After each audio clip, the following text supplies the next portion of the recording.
Hello, everybody, and welcome to the ClassicWhoZone. We've got survival. Of course, just before we begin, obviously, you know that the topic of conversation is going to, obviously, before we start this watch along, is going to be about the big news yesterday.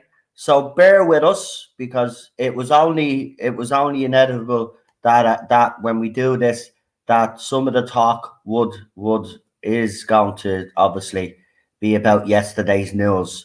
So we'll probably start the watch along in about 10-15 minutes. It depends on what people have to say. But a huge decision was made by the BBC, and we've got RTD back. Now, I'm excited, and I know there are some fans out there that are cautiously optimistic, and there's others out there that think that this mightn't work. And you know what? I can understand it all. I'm not going to judge anybody in this fandom. We've had 5 years of total disaster, right? So some fans are going to take a lot longer to warm to the idea that that something positive is going to happen. And I understand that. But already from the other side, you can see that they're attacking me friends, some of my friends that are suspicious of what's going on. And, Therese, you want to shut your mouth trying to store shit in this fandom, right? You little dope, right? Sick of you, Mr. TARDIS, and all the rest of them having a go at people because of their opinions. You mightn't like their opinions, but they're entitled to those opinions. And if fans are skeptical about what's happened, well, then they have every right to have those opinions. I'm a little bit more optimistic, and I have to say I am really excited to see what RTD does. But I'm friends with people that are not like me, that are not as optimistic and stuff. And that's allowed. Now, you Muppets better stop, all right? Because we're not going to have another 5 years of this bullshit from you guys anyway. Sick and tired of you sticking your oar in when people in this fandom have different opinions. How dare you? Who the hell do you think you are, right? So shut your mouth. And the same with you, Mr. TARDIS. You shut your mouth as well. Because we're not having this anymore. We're not taking your crap anymore. Right? So if you have a problem with the way fans feel, that's your tough shit. End of.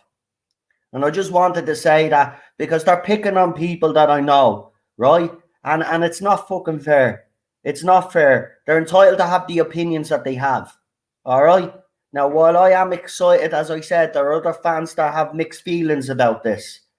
And you've got to understand why they've got mixed feelings about it. Because we've had 5 years of fucking them being told that they're not part of this fandom.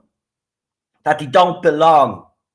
Okay? So RTD has a massive job to win those fans back over. And I have no doubt that he will. And I have no doubt that the fans that are a little bit hesitant right now, I reckon once we find out who the doctor is and who he has in place, I reckon fans will slowly but surely be won back. But we'll wait and see. But everybody's entitled to their opinions. I'm not going to have you two knobheads in this fandom attacking fans out there, right? Which is a stupid little theories as well. Oh, they'll go mad if they say a black person. Or they'll go mad if they're a woman in a woman's cast. Shut your mouth. Right? The era hasn't even begun and you're already picking on fans. Who the hell do you think you are? And yes, I'm calling you out. I don't give a shit anymore. I'm calling you out. You aren't getting away with this time. Right? You will be called out every time you attack fans. Now leave it out. How bloody dare you try police this fandom and police how people feel? Absolutely disgraceful. Right, let's bring on a guest. I've had me rant anyway. And let's see how everybody's feeling now after the dust has settled. Let's see what people's thoughts are on yesterday's, in my opinion, and this is just my opinion, the fantastic news that we got yesterday. Nobody in the fandom seen this coming. Of course, we did report on it on this channel, but nobody in the fandom seen this coming. This is a curveball that's just come out of nowhere, and people are just like, wow. But it is wow, as far as I'm concerned.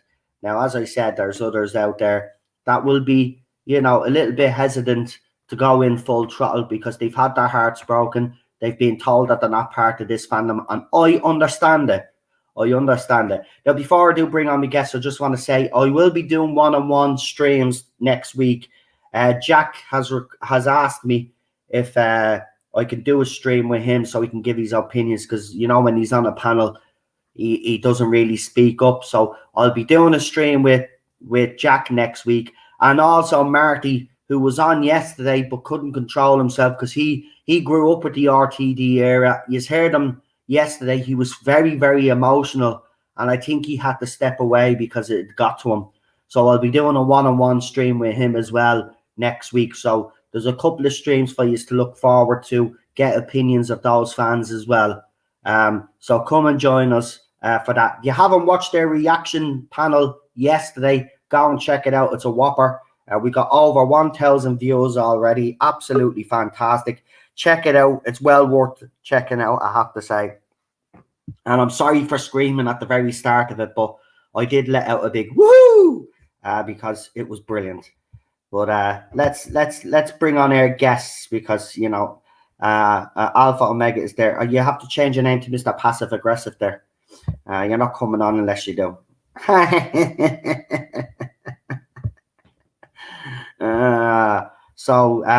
Yeah, no, I'm not putting up with this shit. I'm not having my friends being attacked because they might have different opinions. That's not going to happen during the RTD era. I'm not putting up with this shit anymore. Right, let's bring on our guests. Our first guest is obviously a queen. She's royalty. It's the one and only Queen Charlotte. Hello. I know I was so frustrated because it's the timing of it. I couldn't be on stream with you, and then me and Daniel were doing a Line of Duty stream we'd already arranged because I had Dan say, "No, you can come on." I know, that was the thing. I was like, what a time for Daniel to do his Line of Duty stream. I felt so bad, but the news just broke, and obviously we had to go. Oh, no, you didn't clash, but it was just such a funny thing. So she came in from work. I saw my messenger blown up. I was like, what on earth has gone on? Like, I had family members even like text me on Messenger saying, have you heard the news? Because they know obviously me and Doctor Who. Listen, this is how much this has had an impact already. There's a buzz. We haven't had this buzz in 5 years. No, we really haven't. Because like you said, I think it was sort of a pipe dream that maybe one of the older guards, sort of whether that's Russell or Moffat or even somebody else like Jane, sorry, I'm a bit of a cough still, would come in. And I think a lot of us thought it's a big risk for them. It's a real big risk, and I think that's also something that needs to be. RTD did say during the watch-alongs, if I remember, during the tweet-alongs, because I think fans were asking, would you ever come back to Doctor Who?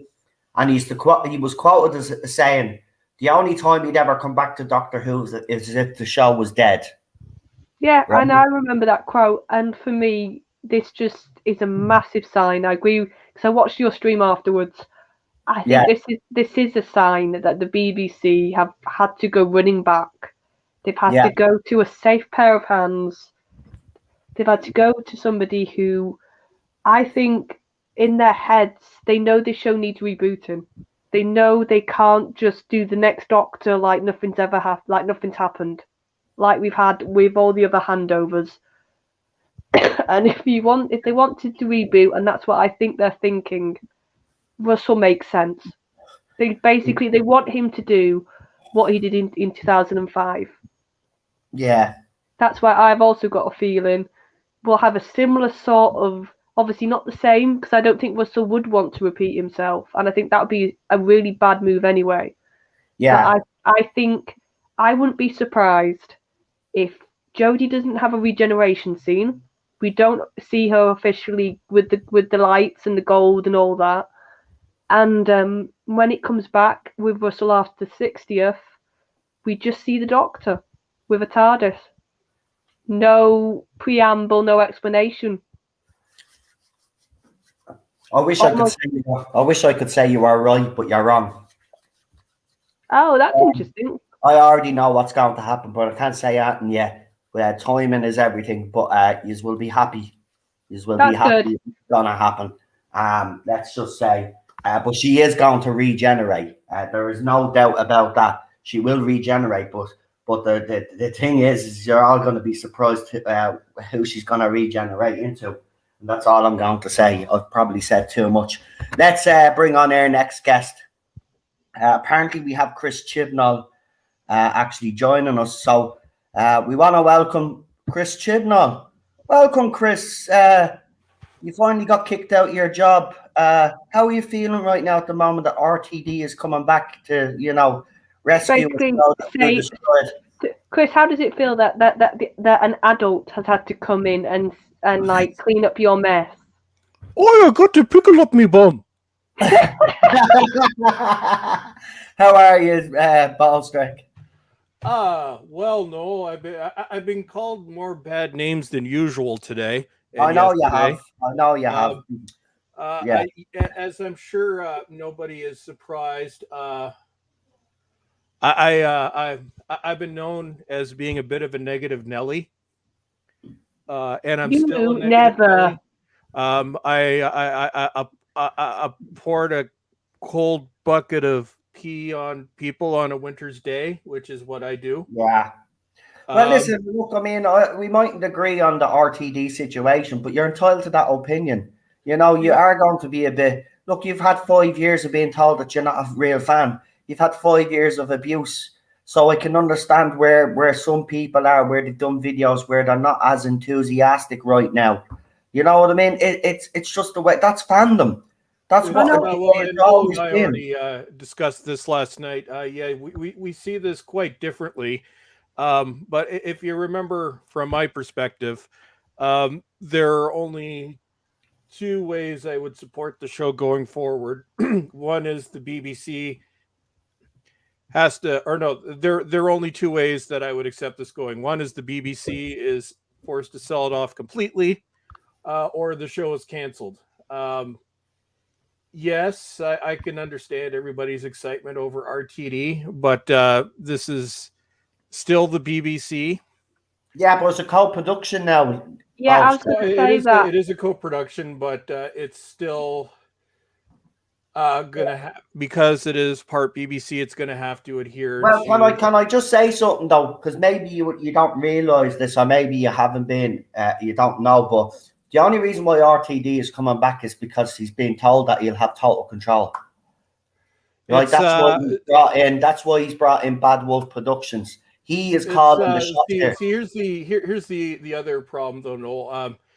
Keep in mind, it's been 12 years since RTD was in charge of Doctor Who, and he has been supportive of much of what Chibs has done. Publicly though. But behind the scenes, I will be the first to admit it, and I've said this. Of course, it's going to be a couple years before we know. But as I've said, I hope I'm wrong. I can see why people are excited about this, and I think Gary was more eloquent in his video than I was on this. But what Gary said was, he can understand why people are excited about this, and you deserve that excitement because it's been 4 years of absolute shit. So don't take what I say as gospel. If you're excited about this, be excited. I'm somewhat of a pessimist by nature. One just need look at my channel. But take this moment. You deserve to be excited. I'm not, but then that's kind of what I do. I just call things as I see them. And like I said on Twitter several times last night. You know, if I'm not saying what I believe, then I might as well quit now, because that's what I do. Yeah. It's, you know, I'm not like the other side where I don't pretend to pander to certain things because it's popular.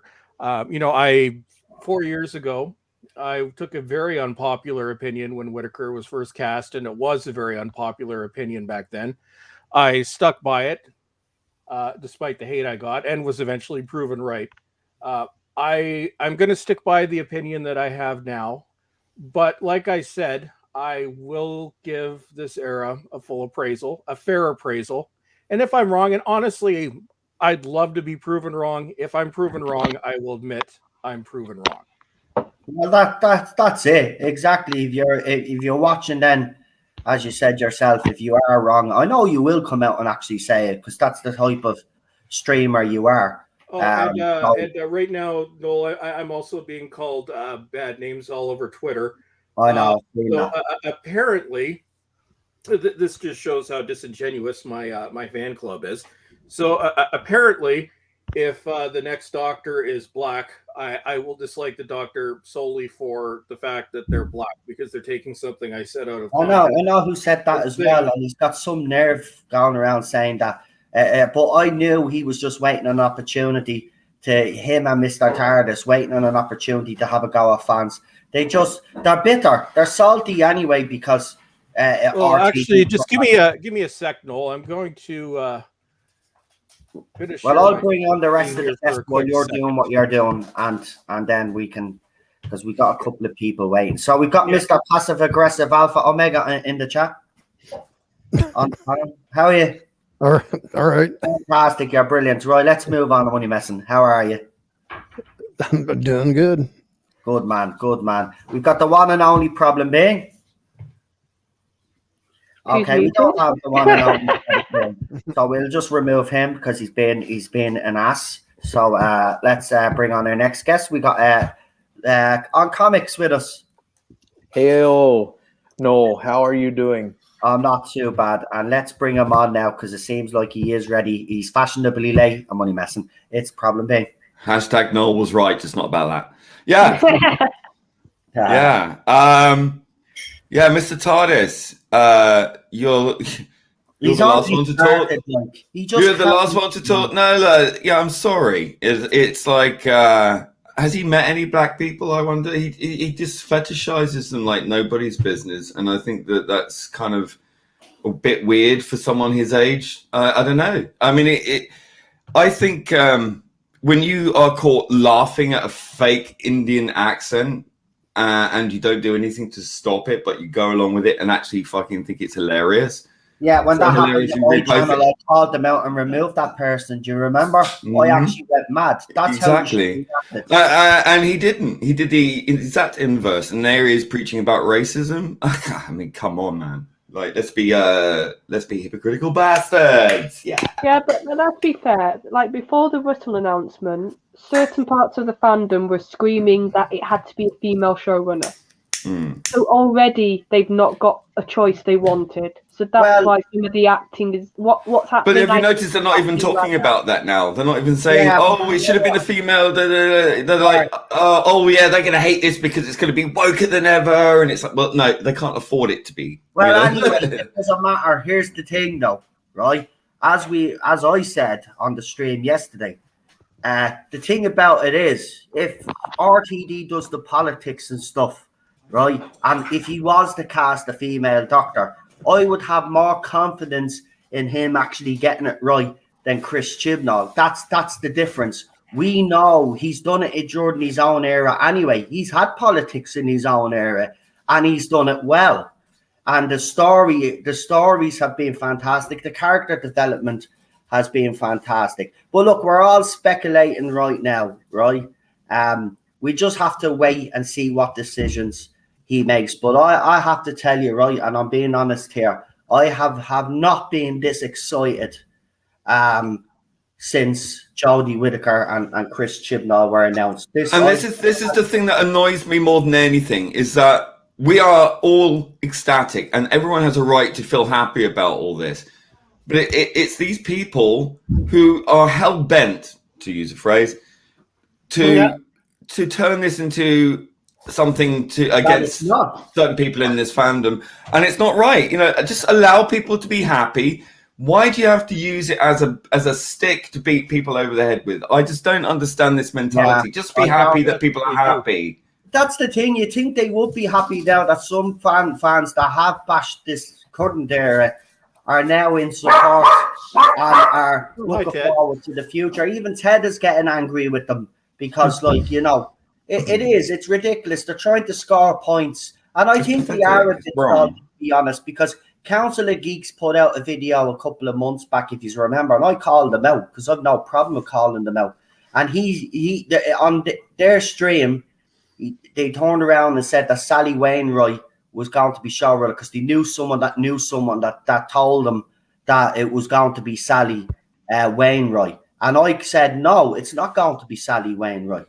I called it out straight away. I said, it's not going to be Sally Wainwright. You're trying to push a narrative, as you have always done. You want a female showrunner. And you're right, they didn't get what they wanted. Now the next thing is, Hope Russell casts a woman. Yeah, but here's the funny thing. Or this, that, and the other. Like, will you just get over yourselves? Yeah, but here's the funny thing with that. Because like I said, I watched you guys after I'd done my tea and me and Daniel had streamed. Look at Russell's track record. He cast 2 males. The whole gender swap wasn't even mentioned in his run. That was a Moffat run, sort of adding to the law. Yeah. When he got months ago, when he was having like a fun little speculation about who would replace Jodie, he went with Ollie. That's a male. And I forgot this. Eddie reminded me. He's talked about Russell Tovey also in the past as a potential doctor. So there's a pattern there. I wonder what it is.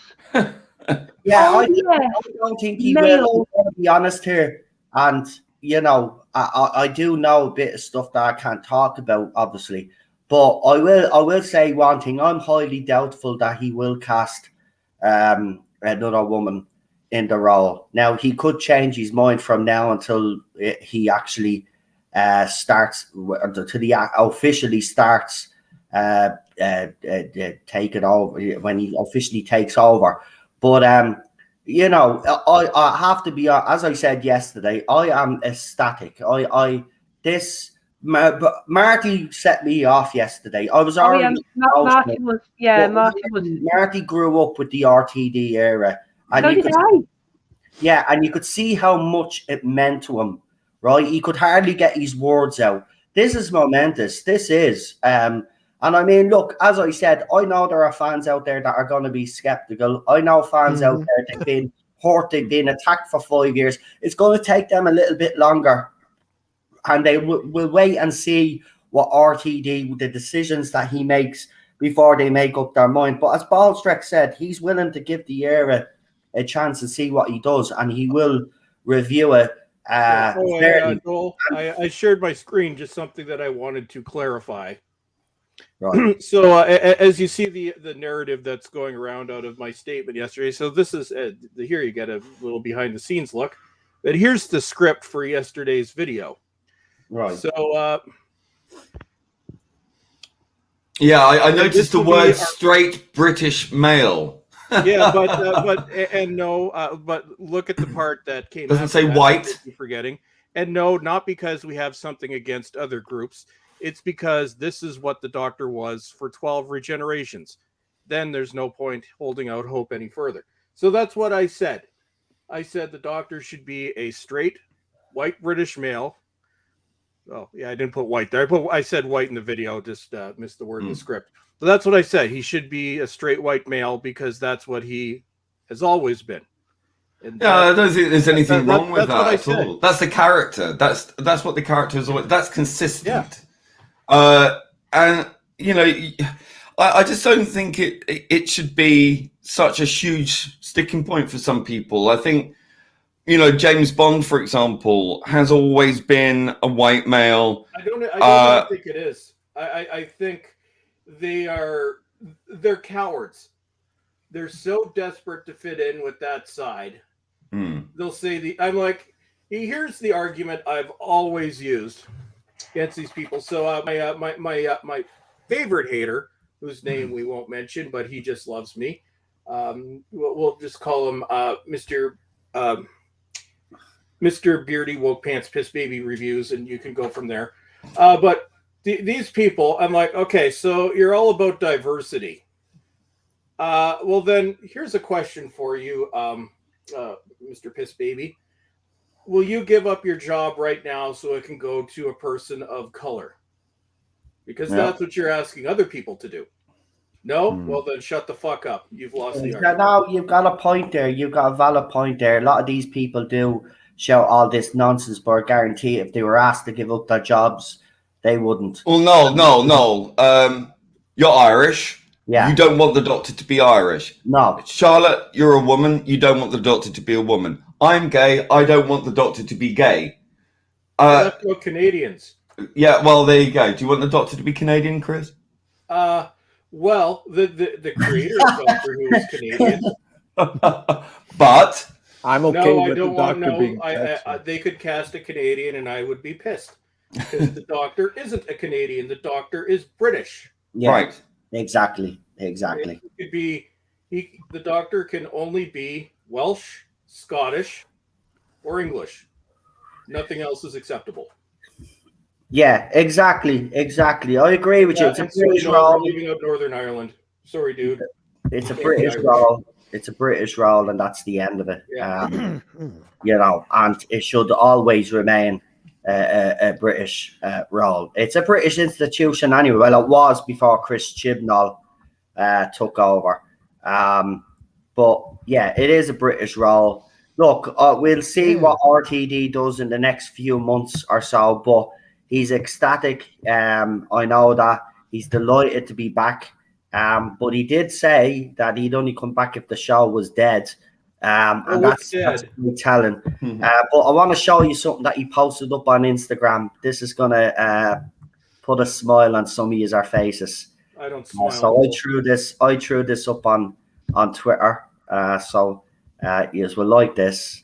But this even gives me goosebumps. That's what I mean. This is the effect that RTD has actually had on me now. So as you can see there, he must be in his back garden or something. But he's there with a broken Dalek. So look at that. Beautiful. I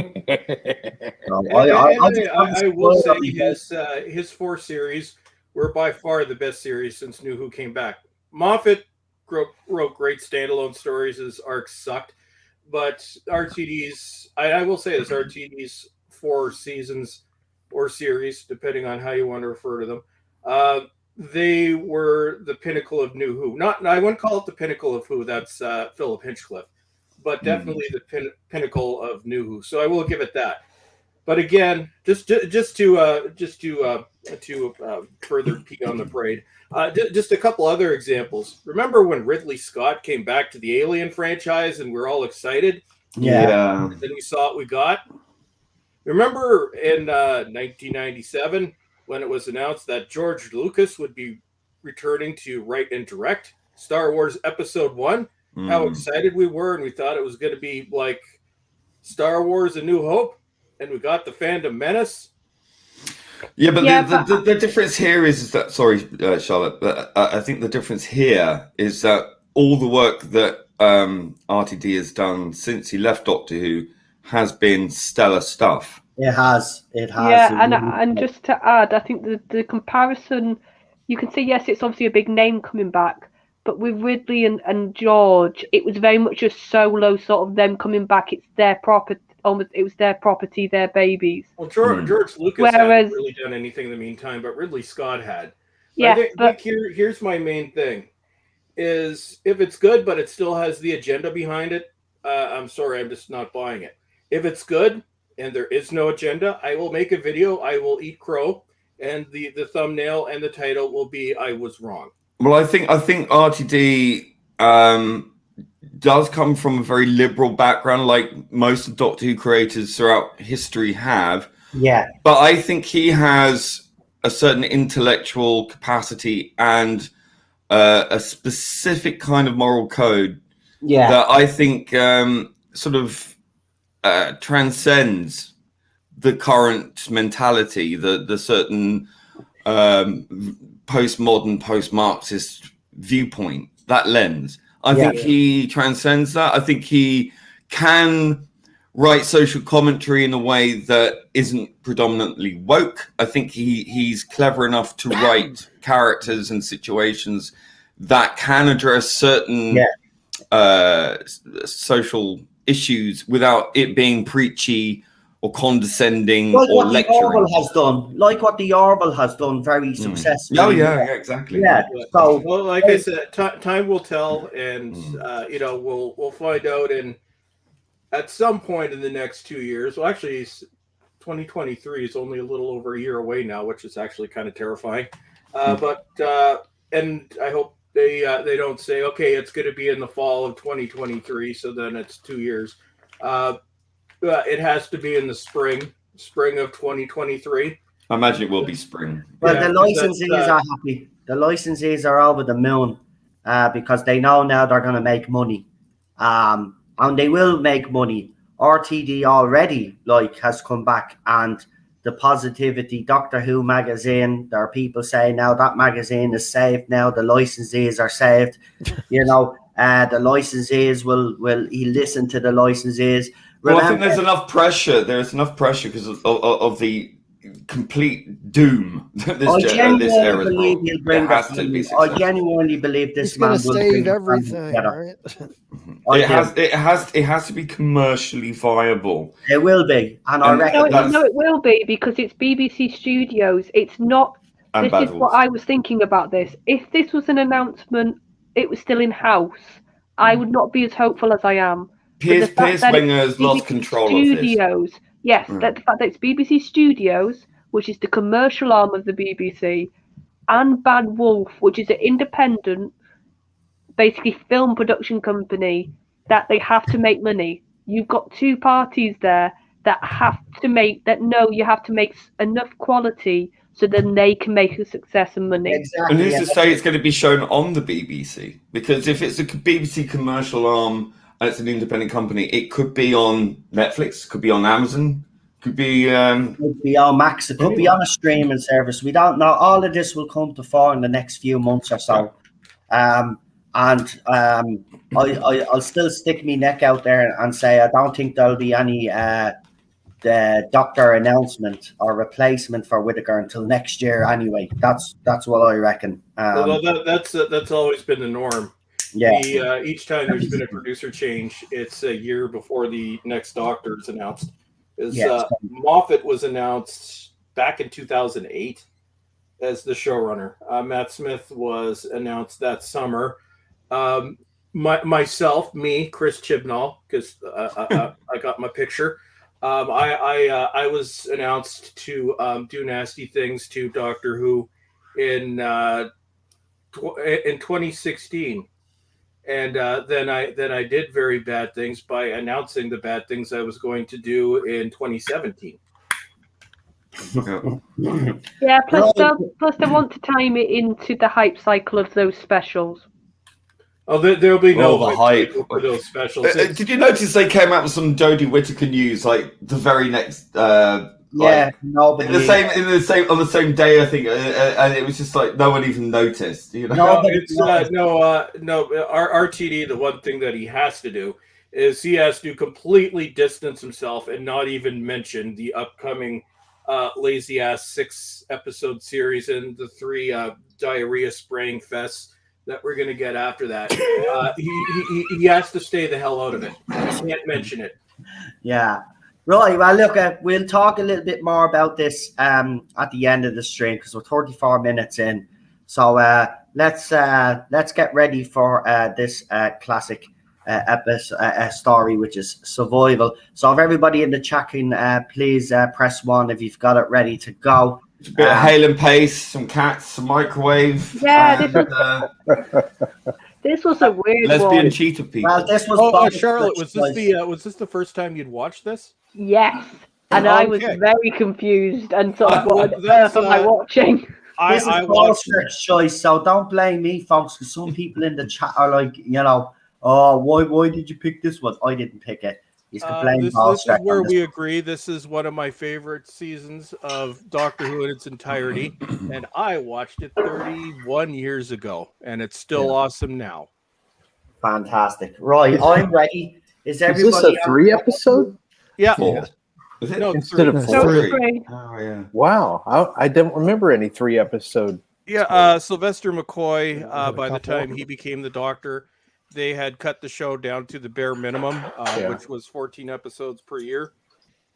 So you'd have 2 4-parters and 2 3-parters, and that was it. All right. Right, is everybody ready on the panel?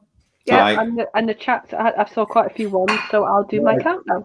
You may do so. Go ahead, Quinn. If my voice lets me do it.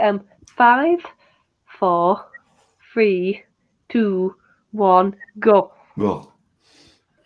Oh, these titles. See, they're painful. They tried to do a 3D thing with this, didn't they? Yeah. Dude, for 1987, this was actually pretty damn good. Did it? I suppose I was a kid, so this would have looked actually fascinating to me. I do love the tune, though. Dude, I like the tune.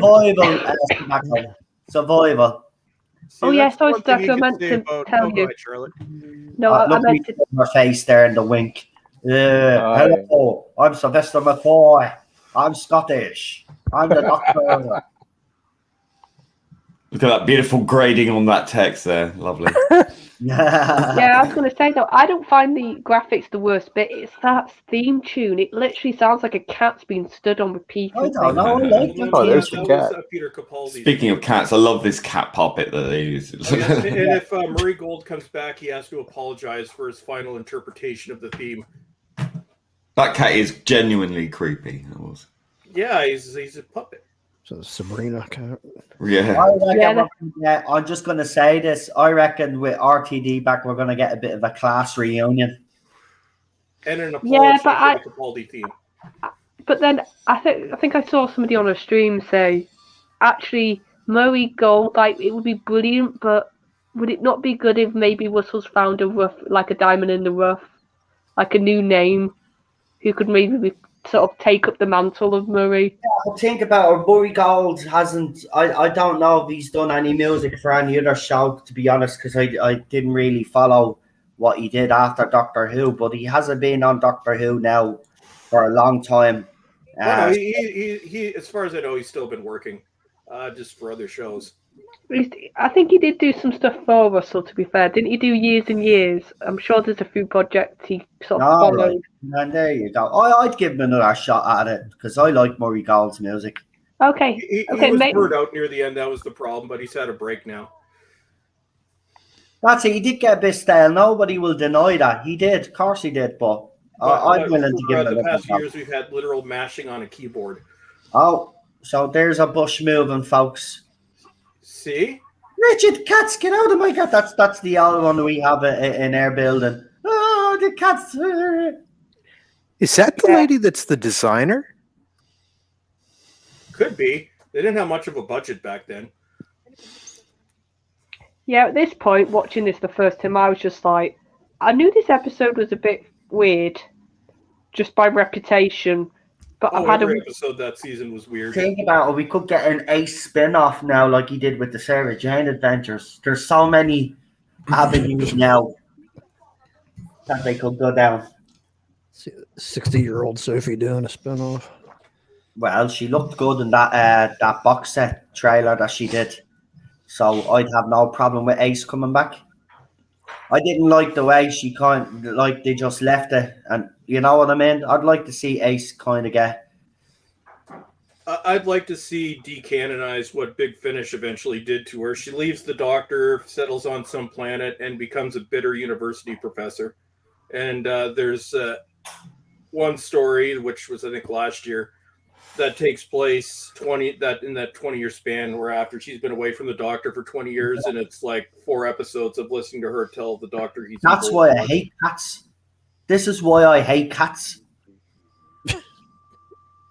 And you can't tell me that the master isn't creepy as hell in this. Oh, the master! This is the best I've seen of this actor as the master, hands down. Ainley, yeah, he's my favorite. He was my favorite master when I was growing because he was my first master. But this is his best performance because he actually got to play it as he wanted to play it rather than being told to camp it up. Yeah, I was going to say, all the pantomime has gone, hasn't it, in this performance? No, he's just this evil entity in this one, and they got rid of the stupid costume. I love that costume. It's sad because you can see where the show was going if it would have been allowed to do a fourth McCoy series. His costume is very much like a sort of very Delgado-esque kind of thing, but it's more like a safari thing, isn't it? Cats. McCoy liked everything about the costume except the question mark sweater. Because he actually went into his audition pretty much dressed like that. No, I was going to say, I quite like the darker coat on him. I do think he suits it quite well. Right, I can hear someone's audio every week. I don't know why I have to keep saying this every week, folks. Come on. Sort it out now.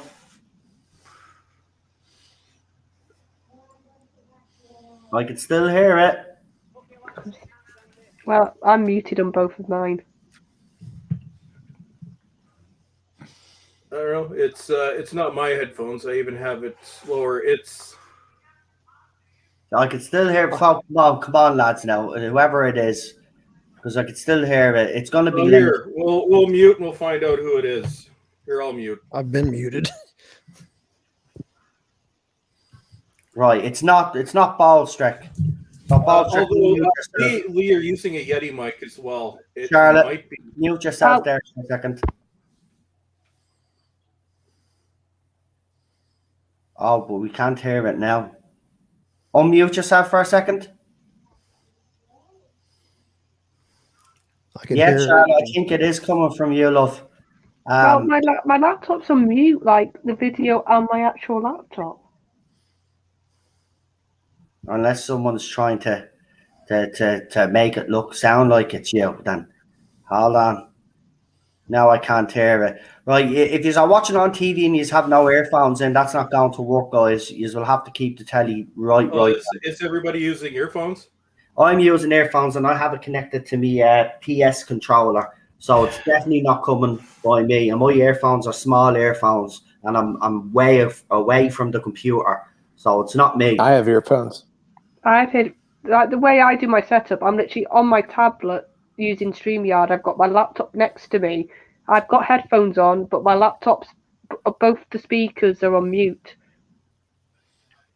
Every classic stream that we've done in the last 4 weeks has been limited because someone's sound keeps coming through.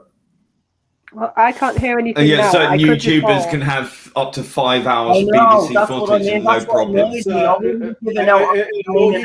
You can although it's BS because 5-hour using footage gets on trending. That's all I'm not gonna get mad about that. But no, even if the sound is coming through, that's covered under fair use. Because if you're commenting on a source, then that's fair use. So it's even if it's bleeding through, it's transformative. People do reaction videos all the time. But I'm telling you, with me, it's different, man, and I don't know why. I'm just telling you. I've been signaled out. But anyway, Sadako wants to know the time. It might actually be somebody's computer itself causing it, where it's actually because if you have StreamYard and you're watching the video on the computer, there might be some audio bleed through. Right. Sadako wants a timestamp. We're 8 minutes and 10 seconds in, mate. 8 minutes and 11, 12, 13, 14. I've got headphones plugged into a Blue Yeti microphone.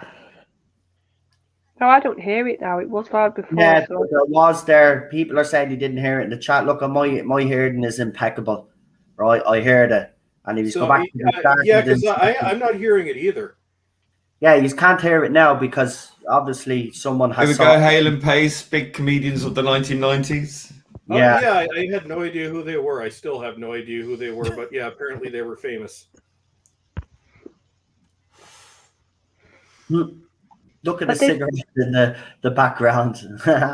Yeah, but this is a very interesting setting, isn't it? Because obviously people have said that if you put survival and Rose, you can almost see it as that sort of continuous circle. And it is interesting because this almost doesn't feel like a classic setting for a story at all, does it? It's a bit. Oh, sorry. It's a bit too domestic, almost. It feels a little bit for classic.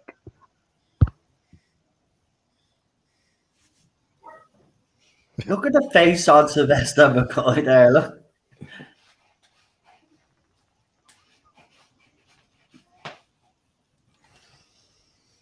Oh, he's getting some cream as well, is he? Oh, cheese. He's getting some cheese. Yeah, cigarettes on display in shops. That doesn't happen now. They're all behind closed yokes, and they have pictures of cancer. But they're like a couple of quid, but like £3 or something. Yeah. £2.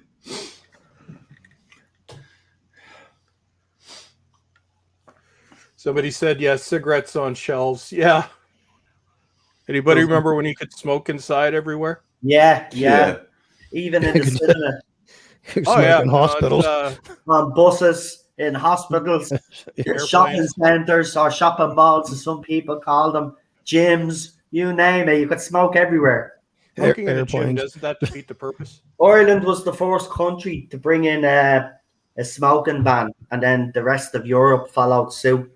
So Canada banned everything in 1998, January 1st, 1998. Yeah, so if you can't smoke in the UK in places, blame Ireland, because we were the first country to do it in Europe. I was going to say, we blame you enough, mate. You don't need to add to that for quite a few things. Blame Canada. I thought that said Fat Shit Bakery at the back on the poster. You know what? I preferred this era, being one that was around. I was 11 back when this was taking place. Without cell phones, before the World Wide Web, things are just better.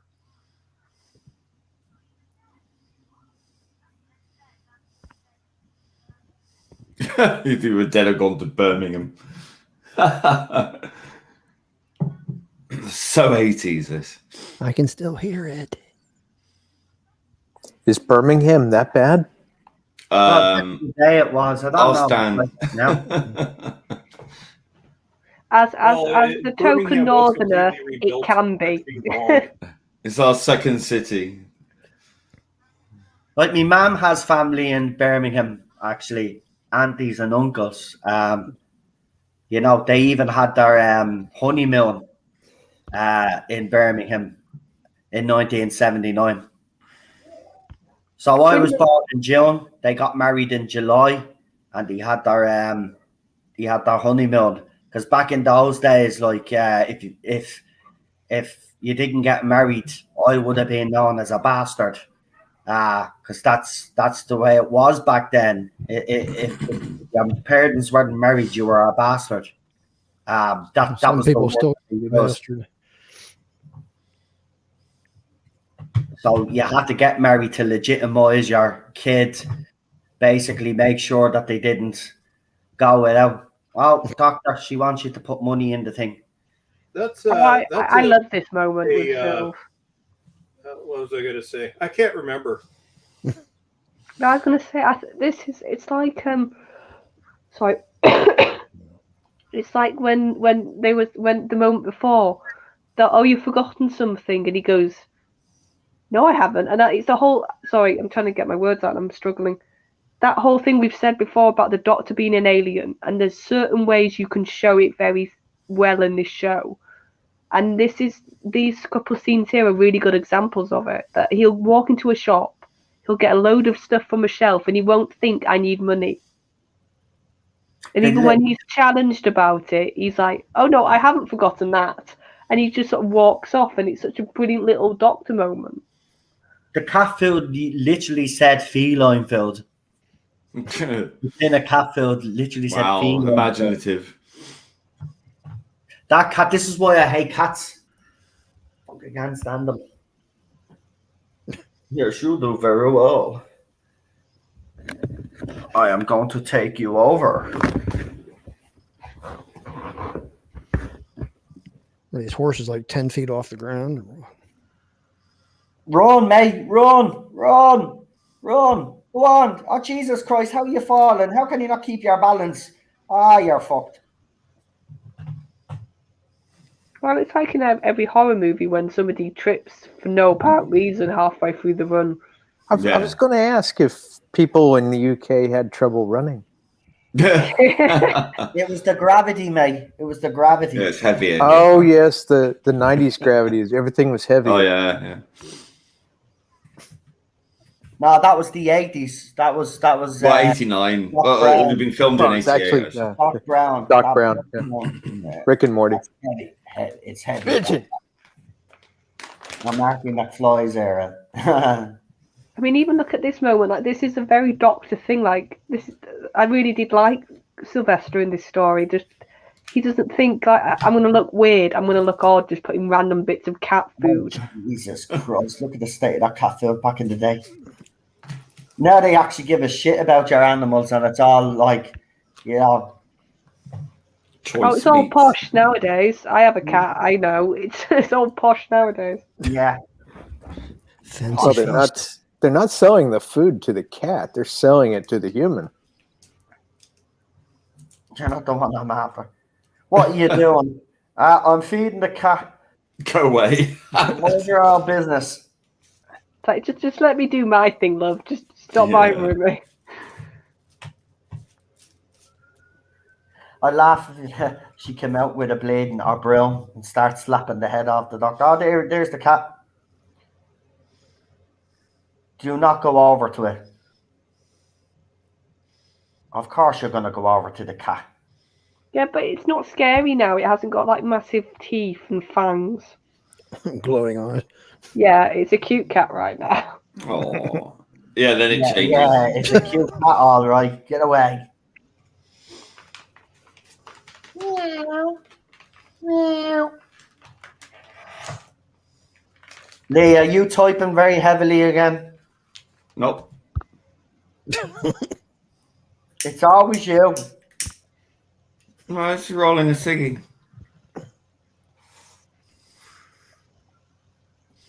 Mr. Catman. Or was that your tobacco pouch? Or... Literally, man. He's on a horse in Birmingham. That happens. Yeah. This is when the episode, like before, it had like a little bit weird vibes. This is when you go, oh, this is 80s Who, when it just didn't care almost and did whatever it wanted. Jesus. No, Melina, I'm not. I laughed a bit watching this during the day. Love, it is sort of. It's on that verge of. It looks so ridiculous. It's hilarious. Well, of course the dog is going to eat the cat food, Doc. Ted's right. There was a time when I first got Ted where he wouldn't eat dog food, and I had to get him cat food because he wouldn't eat anything else. Oh, really? You know what? Like you can outrun a horse. I mean, really. Well, it's not impossible. Should have just stayed where she was. Oh, Lee, do you know what's even weirder? Do you know how cats are supposed to be the fussy ones? My cat, if we put the dog's food down, she will eat from the dog food first, before the dog's even had a chance to eat from it. Now, see, Doc, that was your fault. It was. You were too busy with the cats.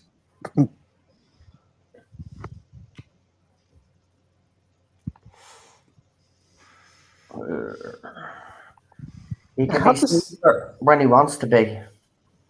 How does he know that another planet's involved? I missed that. Well, does he know that yet, or does he just know? Yeah, he did. He just said it there. He's after taking you to a different planet. I'll find you. So yeah, but there's no context into. You're right. He didn't actually really. All right, someone sounds still coming through. Man, come on, guys.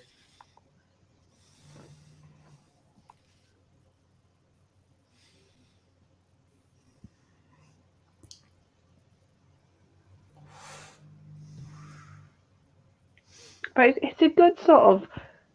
In this episode, it is interesting to have sort of that such a wild, like dead-looking almost planet for half the story, and then you just flip back to a housing like little cul-de-sac, and it is a good sort of almost contrast. I think it could be a deadly weapon. Are you still hearing it, Noel? No. Yeah, it's not coming through on the stream.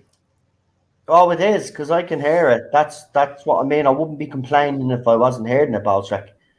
You can still hear it? No, not now. I can't.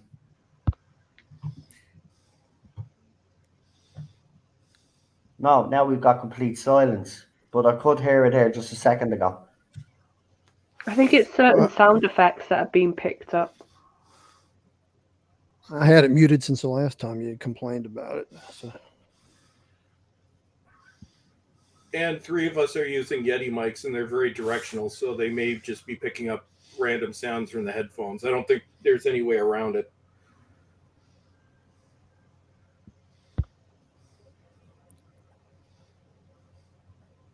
But I don't have sound coming through because I'm muted. Yeah. Well, Lee and I are using them too, but they'll pick up everything, which is why I'm using different headphones, and I have mine turned down this week.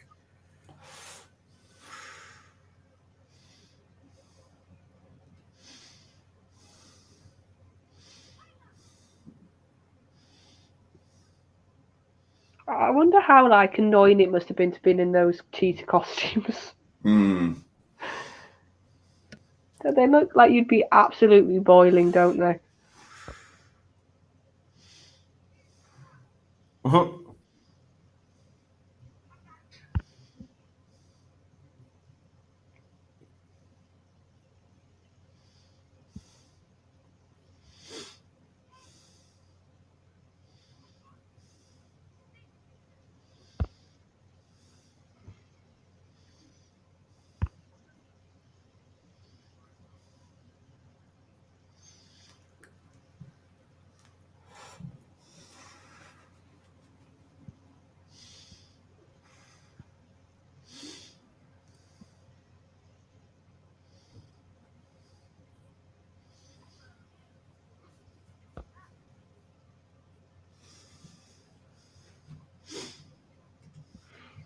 I'm not surprised disaster. Did some of them maybe pass out then?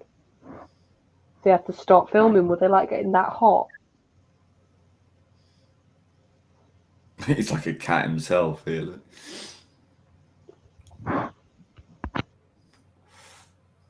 What?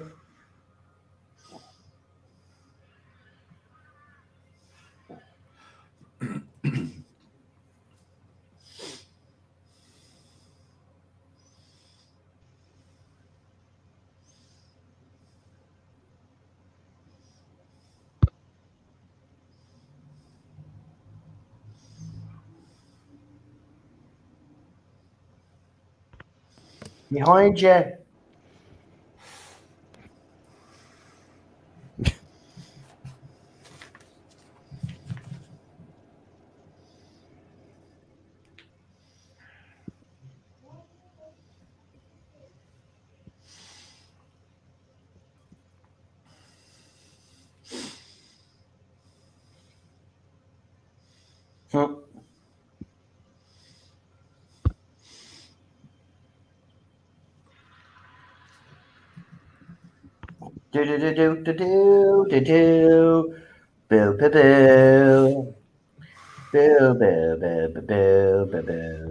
And look at Sylvester's face. This is the first time this Doctor's seen the Master, and it's instantly like that hatred's there.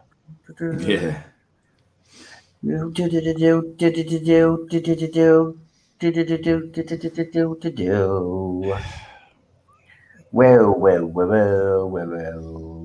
The first episode's not bad, actually. Nothing really happens in it, that's why. Well, it's all set up, isn't it? Sort of setting up the mystery.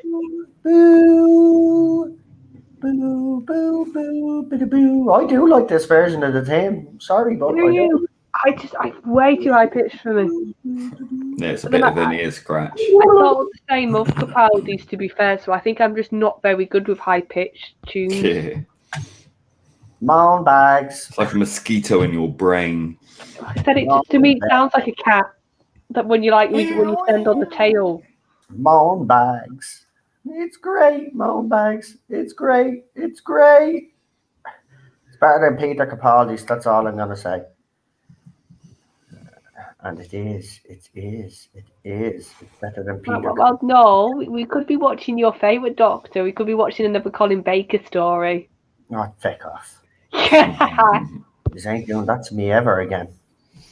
So who's ready? I'm ready to rumble. No, I'm not.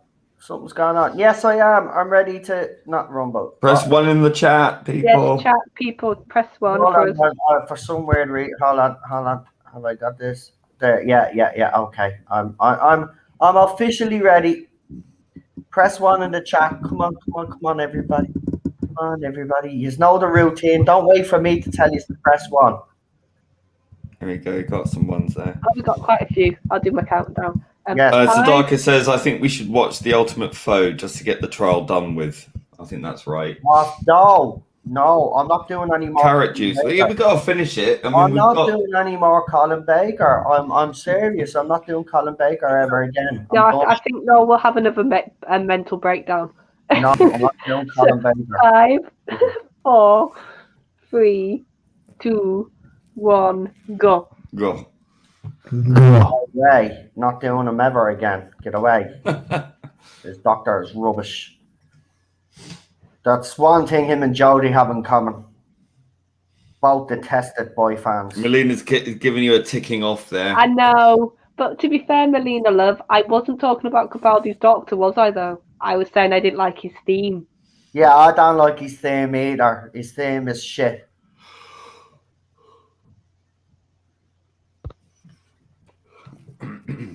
The best At least Colin Baker gets better in audio on Big Finish. I don't think Jodie will. I don't really care if she does Big Finish, to be quite honest with you. No, you can choose whether you want to pay attention if she ever does. So anyway, that's the thing. I won't. Love Capaldi's team, says talking comics with Dom. I don't like it, mate. I've never really liked it. I like the open. I like the clock parts. Oh, I love that. Well, I don't like his tune. I never have. I like Matt Smith's better. I have to be honest. I think Marigold's themes, although his incidental music improved over time, in my opinion, I think his themes got worse over time.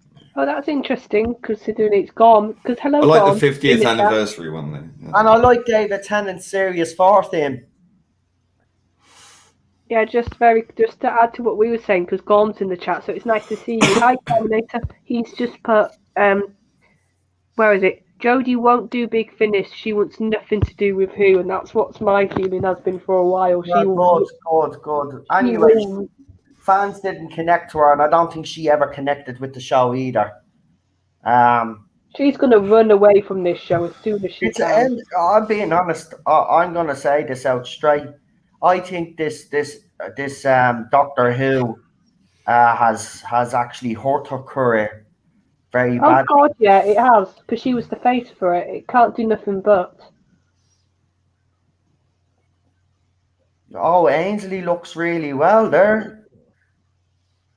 He's aged really well, considering how old. Do we know how old he would be at this? He was 71 when he died in 2002. This was 1989, so he would have been 68, 69. Wow. 58, 59. Wow, that's still. He looks good. He does. He's still got that very rich voice, because sometimes people's voices tend to go weaker, don't they? And he still sounds just as sort of, like I said, when he's not being screamy or campy, he's got quite an intimidating voice, if I've said that word right, as a master. He has got that sort of commanding voice that you need. With comics with Garminator says, no, we'll back up my credentials here. Jodie Whittaker's been desperate to leave since she was filming Series 11. I know. I've been telling people this all along, that behind the scenes, that nothing was perfect and that she wanted to go, but I still get criticised. Oh, you're a liar because she never went. Well, that doesn't change the fact that she did want to go and she was convinced to stay by Piers fucking Dengar. And why he convinced her to stay is beyond bloody me. So I'm glad. No. Let's be fair, mate. It's to save face. It was all to save face. If she wanted to go, we should have let her go. We should have. I'm not denying that at all. I'm just saying that we know that certain types, it was a big press thing. It was a big move to do it. So they were always going to. I know. They were always going to back themselves. Of course, they were never going to back down. I know. I agree with you. But still doesn't change the fact that she wanted to go and they convinced. Oh, my God. That's the part that actually gets me, is that she wanted to go and she was handing in her resignation, right? And she was convinced to come back. And as he said, she quit twice. She literally quit twice, man. Yeah, so that would make sense at the end of each series. She was like, God, I don't want to do another one. Do you know what? She never really fully embraced what the Doctor was, and that was our problem. And RTD, not RTD. Chris Chibnall didn't help her either, though, in fairness. But if she wasn't into it and her heart wasn't in it, why continue with her is beyond. I'll never be able to. I love those claws that just cut that wire. So what planet are they supposed to be on? Because I see this pink stuff in the sky, and then there's something spewing up into the sky. Well, it's like a volcano or something, isn't it? Is it? Yeah. Not like the one in the Canary Islands now, is it? No. Yeah. How is that going, actually? I've seen it, that swimming. Did you see that video of the swimming pool, the lava going into the swimming pool? Oh.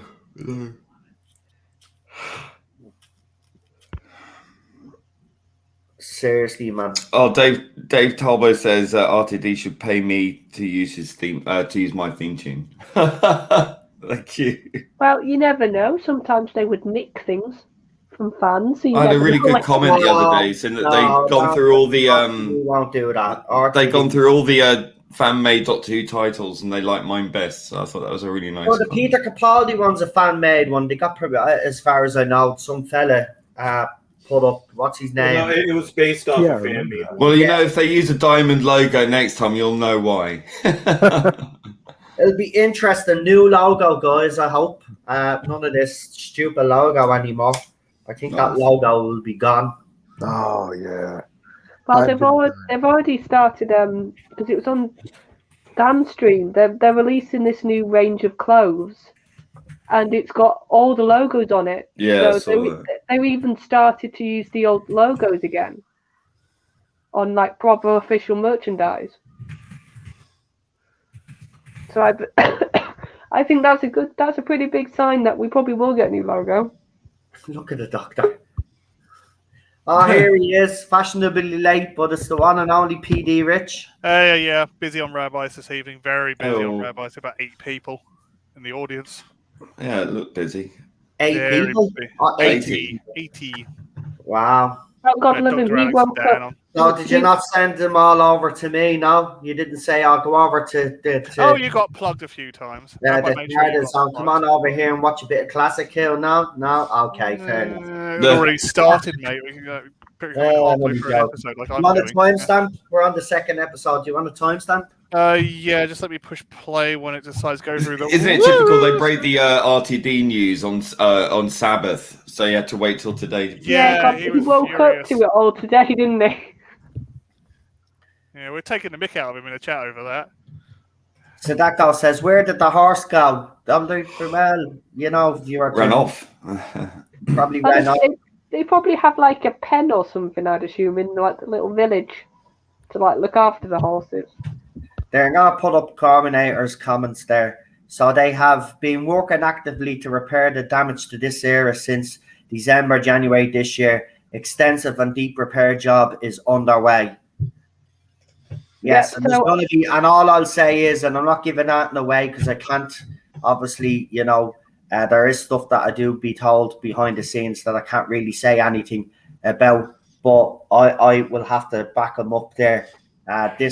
Everything that's happening now, RTD coming back, this is all well, I won't call it fan service as such, but it is to repair and to try. Yeah, we know it is. Timestamp. Anyone got one? So timestamp 8 minutes 40 PD. So then you'll be in sync. Yeah. So 8 minutes 40 now. 14. Did you 40, say? 40. Yeah, that's all right. Well, yeah, no, it's so blatant. It's the panic button. I think that's just a nice way to summarize it right now. It's the "oh dear, didn't we screw up" button. Yeah, they won't admit that they screwed up. No, this is the BBC. Well, they already have admitted it. You know, let's not beat about the bush. That is an admission, I should say, but they're not going to actually publicly come out and say, "Yeah." But this is public service in general. They will not admit their. And I think RTD was when he was talking about Chibnall, I think he was being sarcastic. If we know anything about him at all, he has a way with saying things that are clearly got a double meaning. He's like John Cleese sometimes when he says stuff. My hero. Yeah, right. Went way over the top with that. There's loads of surprises to come. Loads of surprises to come for Doctor Who fans when RTD takes over. These are going to be happy. I know for a fact as well. I think it's going to win the rest of the fandom over. Right now, I understand it. And as I said, I know there are people out there that are not as ecstatic as I am. And that's understandable. And I get that. And those people are entitled to their opinions. But I know by the time he gets into full gear, right, and the stuff that he has planned, right, fans are going to be won over. He will heal this fandom, right? He will try bring this fandom together. Now, whether the other side like it or not, this is what he's going to try. But he's also going to win back the British public. I know he will. I know he will. I feel it in me bones as well. Without even knowing, I know he will. This boy, the BBC, is a stroke of fucking genius bringing him back. It is. I'm telling you now, we're in for another ride, folks. This is going to be the second golden age of Doctor Who. I'm going to tell you now, for me personally, it's going to be the second golden age of New Who. I could just feel it. I think the stars have aligned. I think everything is in place to give fans and the British public and the wider audience something that they can be proud of. And I genuinely believe that. I do.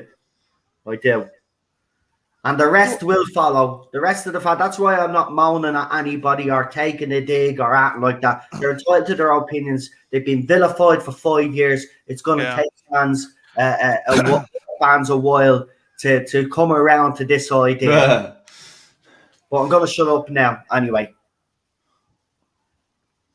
Yeah, so Ducky said he didn't like the whole hat tip in the hat. I quite like it. I think it's a nice little quirk. It's different, yeah. It's not in your face. It's not too, look at me. It's just a nice little quirk you can identify with Sylvester's Doctor. I don't know where you get that one from, Sadako. He never had a disdain for the fandom. I don't know where you're getting that from. See, there's a lot of negativity, and I understand it, but they'll be making up stuff. I think that was the Americans fan he had a bit of a disdain for, wasn't it? Yeah, he never had a disdain for us. No. He embraced the fans. He got sick of the whole convention and Comic-Con. You want to look at disdain, just look at Chibnall. Oh, he has disdain for everyone. He's perfect. He might be publicly supporting. And this is another thing. Oh, but RTD publicly supported Chris Chibnall, so he's going to go the same way. Well, I can tell you now that the public support is just that. Behind the scenes, no, he hasn't liked what Chris Chibnall has done, just like Stephen Moffat hasn't. Why do you think they took the piss out of him? I was going to say that tweet that he put up. It doesn't feel the same now that we know there's 500 and something odd doctors. That was him taking the piss. They were taking the piss. I think if there's anything we can take to the bank is that RTD will say something but mean something completely different. Yeah. Oh no, but there was even something bigger than that, and it was funny because certain people in the fandom took it as, oh, he's supporting Chris. He did that whole the Doctor can regenerate into an animal thing. Yeah. Take the piss out. And I'm sorry. But that was a blatant forced regeneration. Do you remember? There was a throwaway line where he says, "Oh, I might turn into a dog or something with big nose." Yeah, no, but it was so funny because even first time me watching that video we did for lockdown, even I could tell that's him having a sly little jab. Yeah. Timeless during the children. watch-alongs, yeah. So of course he can't. Like, imagine if he came out in an interview and said, "No, I hate Chris. He's done a terrible job." Like, Yeah. He wouldn't have a job. He would never do that. So you're gonna have to just. But it's loveyism. You've got to do yeah. that. But like, kiss, oh lovey, oh darling, even though you despise each other. But I understand, because I chatted with Daniel, because obviously we were live for something else and we were chatting behind afterwards, and I've actually convinced him to watch the first episode. So he's going to watch it, which I'm quite happy about. Yeah, be the 60th. It's all right. The last Chibnall episodes would be something good to lampoon. Oh no, I've banned him from watching any more Chibnall. Yeah.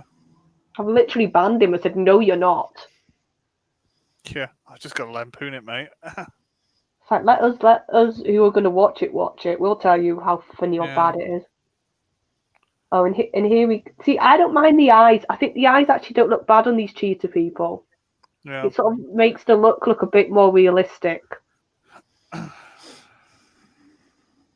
I originally thought they were the same people from Morrow's Gate, but they're not.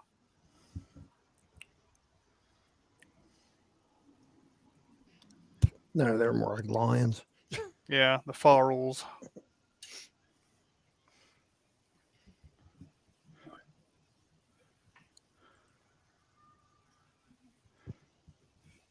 Oh, he just Yeah.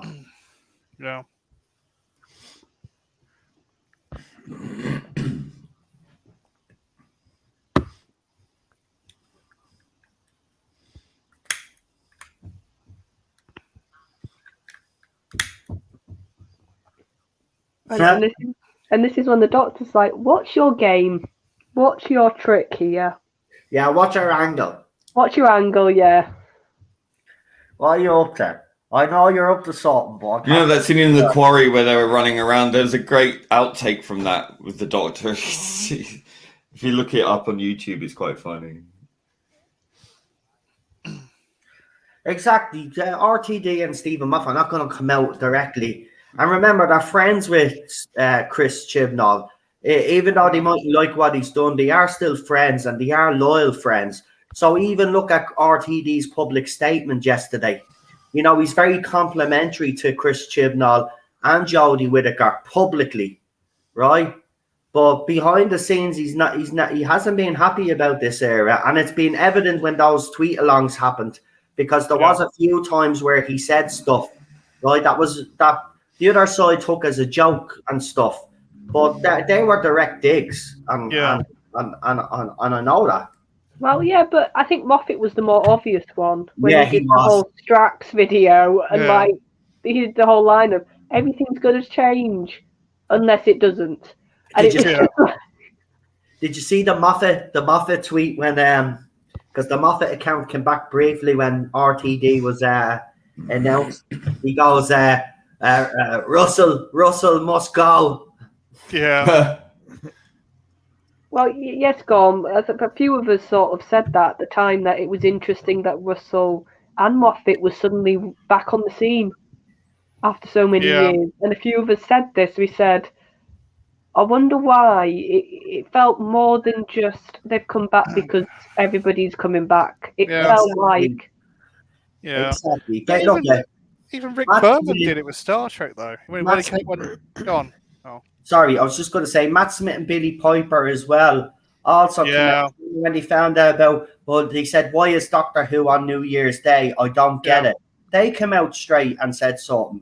So I can tell you, while all these other fans think that there's been public support and that RTD and Moffat actually like what's being done, and others behind the scenes, there's been a lot of people worried about what Chris Chibnall done.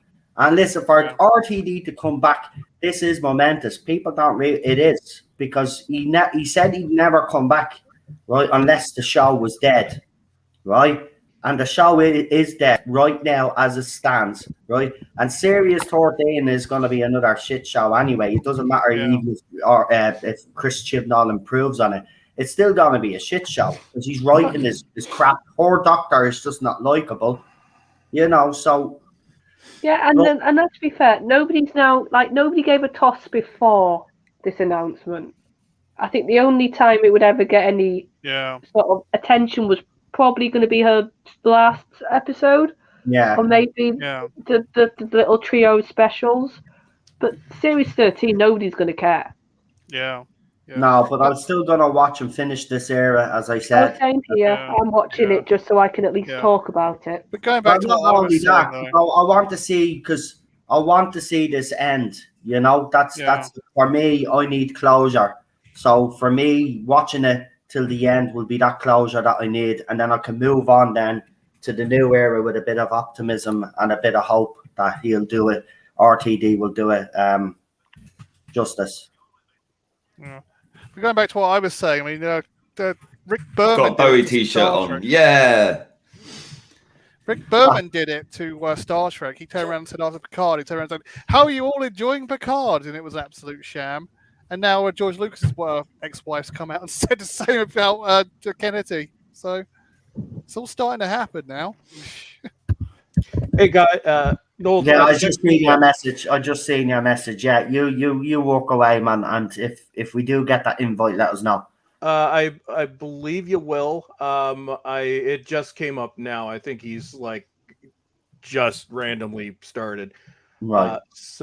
I've just sent him a chat about it. So I'm going to see if we can get you guys on too. It's real BBC for anybody that's wondering. As his channel. Yeah. Okay, so I will. Sorry, guys, I gotta bounce, but I'm gonna try and get you guys on as soon as your stream is done. No problem. Okay, cool. Have a good one, Paul. Hey, buddy. Take care. Take care, all. That's funny.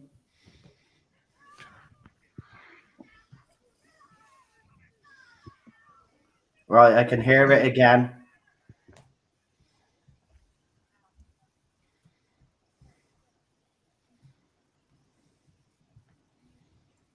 It's funny, every time I mention I can hear it again, all of a sudden it goes, it stops. Well, I don't know if it was me that time because my volume had suddenly jumped up. I hadn't pressed it to go up. So that could have been me that time. I'll happily admit that. No, there it is again. No, I'm muted on everything on my laptop. Yeah, I just checked my settings too because I was fiddling with them yesterday.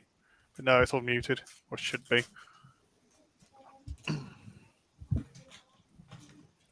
Question. Do you think maybe Chibnall might have spoken to RTD and Moffat behind the scenes about how to clear things up? He comes across to me as having too much of an ego to do that, Card. Oh, he's an egomaniac, isn't he? Yeah. Well, apparently he wasn't pleased when he found out that RTD was going to be taken over from him. Yeah. But he was a bit of an angry kitty. Because think about it, to him that'd be a slap in the face. Yeah. Oh, okay, Gorm, thank you. You're giving us lots of lovely information. Yeah. Remember the lengths BBC will go to fix this should not be underestimated. Money will be there, and there'll be significant, wide-reaching change to make this era huge. Everyone can breathe easy. And then he put, they have not spoken, Card, so... Well, I wouldn't say they would after he found out that RTD was coming back. I say that conversation that the BBC had with Chibnall was awkward. It was awkward. I'll say believe in us, so we're just going to let you know we're bringing back RTD. I can imagine that conversation. I wouldn't say it was pretty. Yeah. Sure, apparently the two of them had a hissy fit anyway. I was going to say, you've already said that they've had a recent hissy fit, so God knows what they'd be like now. I don't really care. This era ends and we I'm the same. And we get a brand new era now, and I'm very optimistic. I really am. I haven't been this happy in 5 years. I'm being honest. I haven't felt this buzz in 5 years. I am just over the moon. You know, it is a stroke of genius to bring him back, in my opinion. And if anybody can rescue this show, remember when he brought it back, when it was announced in 2004 that Doctor Who was coming back to the screens, and then when it officially came back in 2005, he hit the ground running. Everybody was blown away. And I reckon he's going to do the same. And I think, like Lee has said earlier on, his writing has just improved over the years. If fans thought that his writing was good first time around, I honestly believe that it's going to be even better this time around. And, you know, as I said, I understand there are fans out there that are a little bit skeptical. And, you know, that's understandable with the 5 years that you have had. I get it, because I've got it as well, right? But we can't keep being in this same cycle. You know, we have to give him a chance, and I'm willing to give him a chance. No, well, I was saying that even when we just got the announcement of Jodie and Chibnall, I said on stream with you, I said, as a fandom, we can't let their actions like make whoever's next the villain. We have to be open to them, and we have to see what they do. And I think now that we know it's Russell and Julie and Jane, I think that's a big thing. I know everybody's talking about Russell, but we've got to remember this is Bad Wolf as well, who did his Dark Materials for the BBC, which I haven't watched but I've heard was very good. They've done A Discovery of Witches, which I know a few people, and I'm tempted to watch that now because as to see what Bad Wolf's like. That's done really well on Sky. So there you go. So Garminator is actually backing up what I said as well. Initial plan was for RTD style Who total relaunch. One Potton, it was Moth and RTD, then Moth and Heartswood. Full RTD return was everyone's choice. So Moffat and RTD, as I've explained, were both vying for the show anyway, right? Or they were going to consider even working together, but they chose RTD, and there is a reason why they chose RTD. It's obvious, because when he brought the show back in 2005, look how successful it actually was. He's the one that made it a global phenomenon. I think a lot of fans they weren't competing. It was a joint effort, but they chose RTD. He was the logical choice anyway. Because if you look at what he did in 2005, he hit the ground running. His era was just, for me, it's his era especially. It's not perfect, but it was brilliant. Doctor Who. It was edge of the seat stuff. You know, Christian Eccleston was a inspired choice at the time.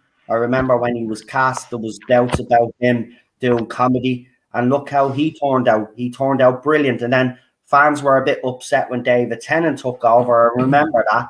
They were saying, "Oh no, he won't be a good Doctor. He blew us all away." You know. Yeah. So I mean, look, it's going to be something special. I feel it. And I know I'm being very optimistic here, but I feel it in my bones. I really do. And I haven't felt this way about Doctor Who in 5 years. And I just want to say thank you, RTD, because you have injected the passion that I have back into this show. As I said, when the show came back in 2005, I was at a bad place, and his era Doctor Who saved me. And he's going to do the same for this show again. He's going to save Doctor Who. He is. I know it. I feel it in my bones. Right, let's get this last episode done just in case, because we might be heading off. Yeah, so 5, 4, 3, 2, 1, go. Go. Well. Those titles. Woo woo woo woo woo woo woo woo woo woo. The 3D stuff. Wow wow woo woo. Look at that. That's brilliant. Woo woo. And then we got the blue lighty thing with the TARDIS. Woo woo woo woo woo. There we go. There's the TARDIS. Woo woo. I do like that TARDIS. Woo woo woo. I saw this live when I was a kid. Woo, so did I. Woo, woo, woo, woo, woo, woo, and the wink, do the wink, It's been sprayed silver. Ah. Yeah, what was with the silver face? Was there a reason behind that? Was it They just had to spray him silver and doing a photograph in black and white doing it, and clamp his head in position. Oh, Daniel's in the chat and he's saying welcome back, RT. So yeah, I'm happy you're getting a bit more excited now, Daniel, because you've really. Hey, be careful with Andy Ainley. He's a bit like that. He certainly is your master. Well, I was going to say he has got a dashing young lad on a leash. Hasn't he, basically? Yeah. Oh, that whole scene makes complete different sense now. I had my way with Adrian, now I'm having my way with you. Adrian, that's why they call me master. Yeah. Can't help but think a bit of a wink wink there, can you? Yeah, that's why they call me Master Adric.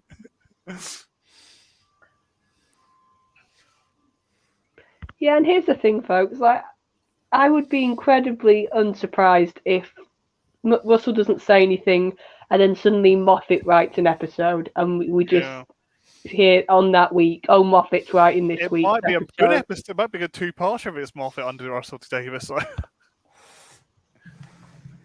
Might be back to old Moffat.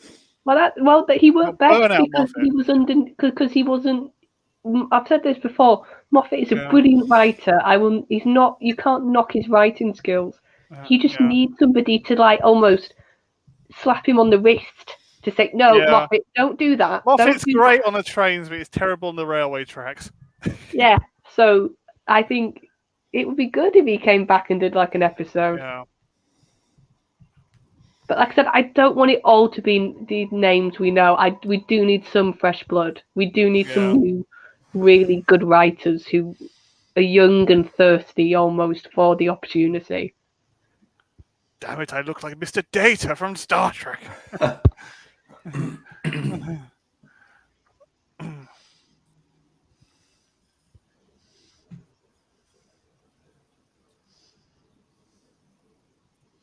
Okay, Gorm, last one before he goes. He says, it's the licensing department who demanded the change, as they did not renew.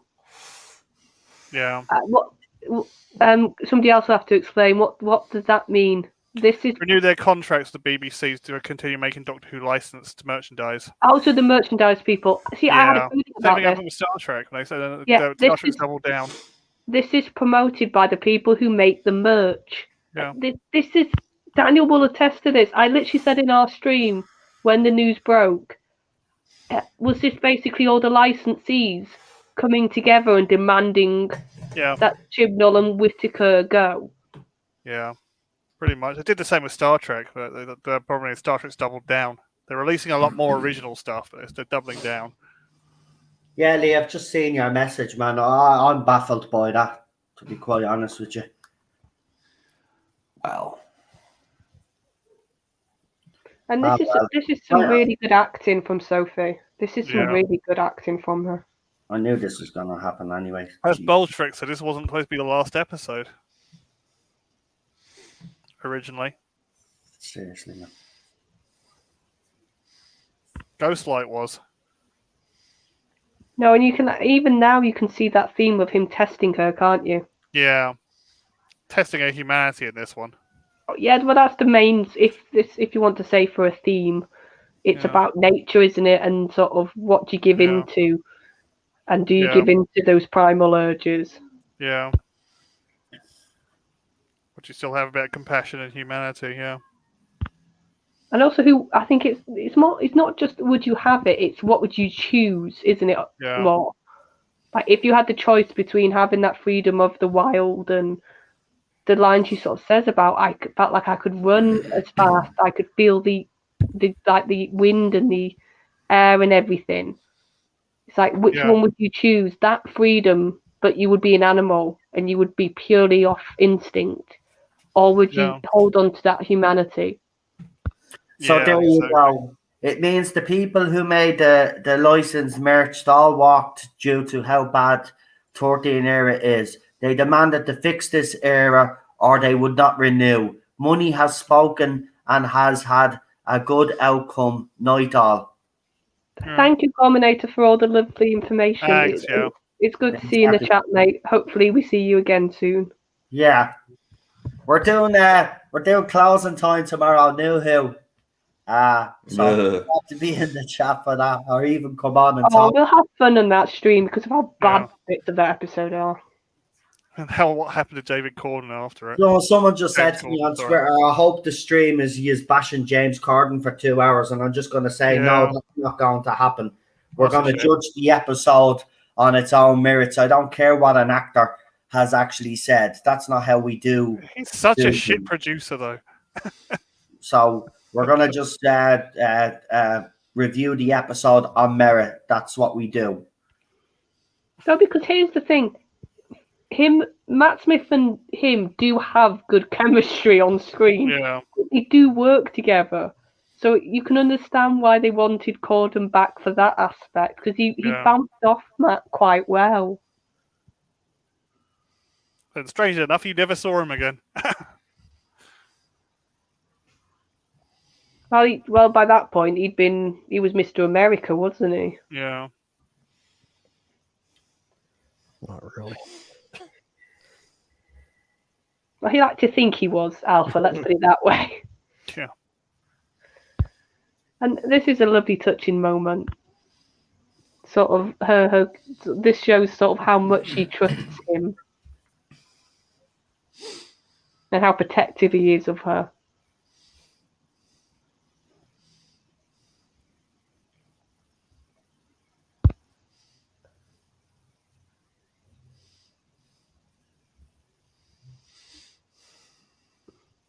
And yes, Card Witch, the whole stuff with Matt in the toy shop, I do love those bits, even though I'm not a massive fan of the episode. I do love those bits.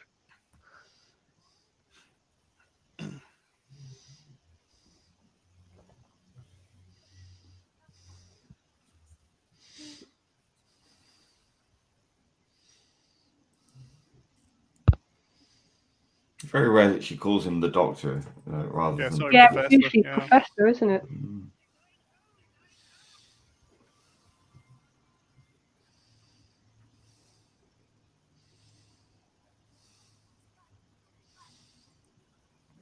Like any East London suburb.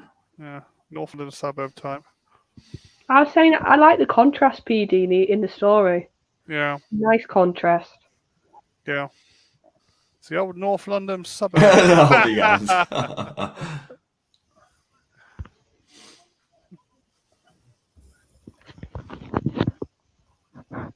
It's how North London suburbia used to look until they started building over the top of it.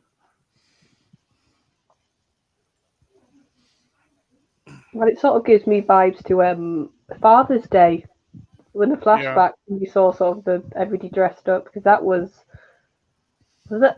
Sorry. Yeah. Because would that have been the 80s and 90s when obviously your dad was alive? Yeah, big old satellite dishes as well. Early days of B Sky B.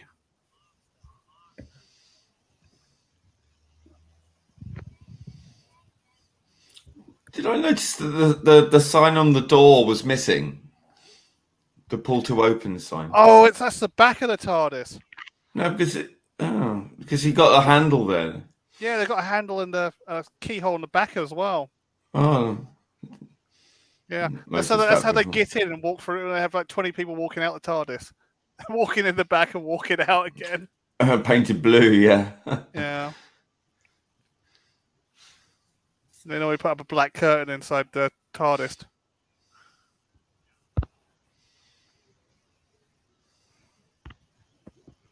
And here's the doctor like, no, we're not finished yet, Ace. We have a certain master running about. Yeah. Oh dear. Oh, poor Puddy Toots. Stuffed animal. Horrible bloody decor, I have to say. Yeah. That was 80s decor for you, though. Yeah, like, don't 70s remind decor me. wasn't. No one could be bothered to redecorate. My grandparents used to have decor like that. Look at that jacket. Yuppie look. Those shoulder pads. Yeah. Dig that. Yeah, he's now a masterling. Yeah.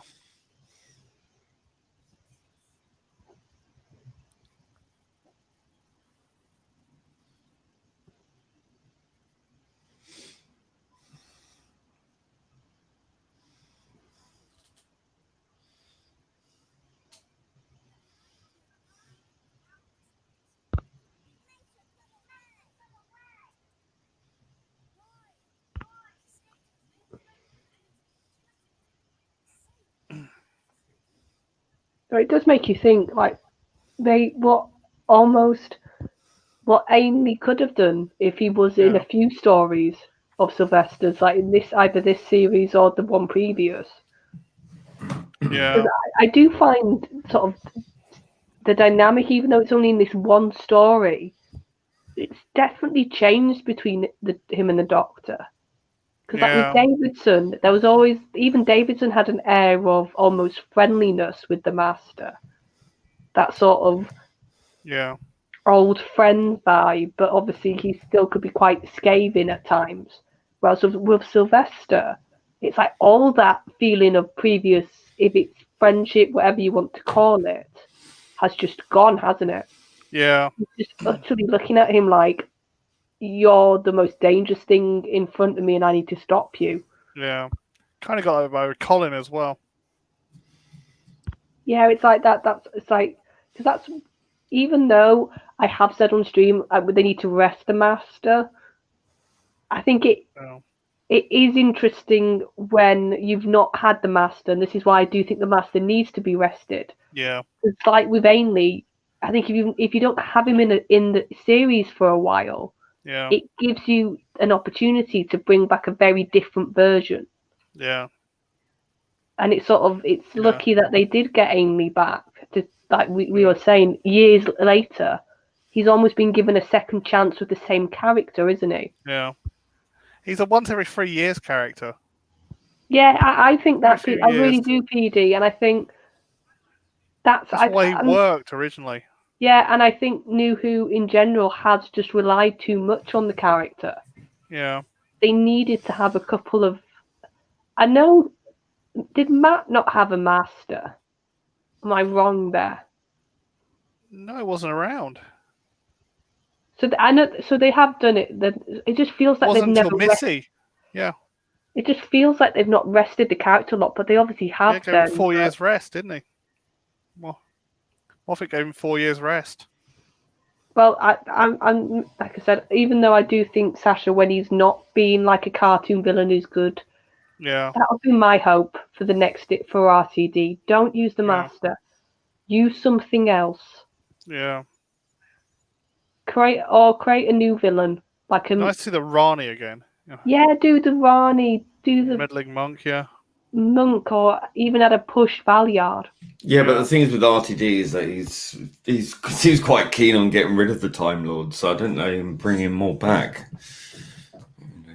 Apart from that's what the I mean. Master. And maybe we've sort of said this. That obviously, Classic created such iconic things like the Daleks, like the Master, and I think New Who has done that with some of the like Weeping Angels. I think the sort of, I know it's still the Dalek, but I think RTD's Daleks are just as iconic as the classic Daleks now. But I think they need to basically create almost their own Master now, a more humanoid villain that you can use an actor to play. Yeah, they just need something else. Just not one hit wonder villains. Just need some new villains.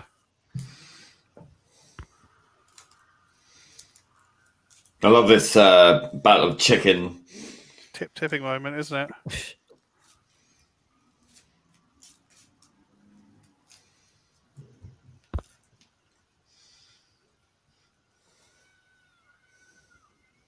Yeah, I know Card Wish. That's why Valiant's a hard one. That's why I said out of push.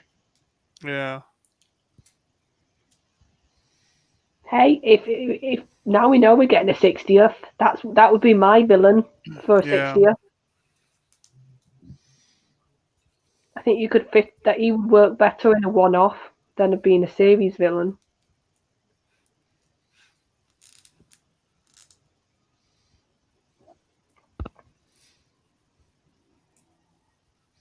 Yeah, Ronnie is different. She's just.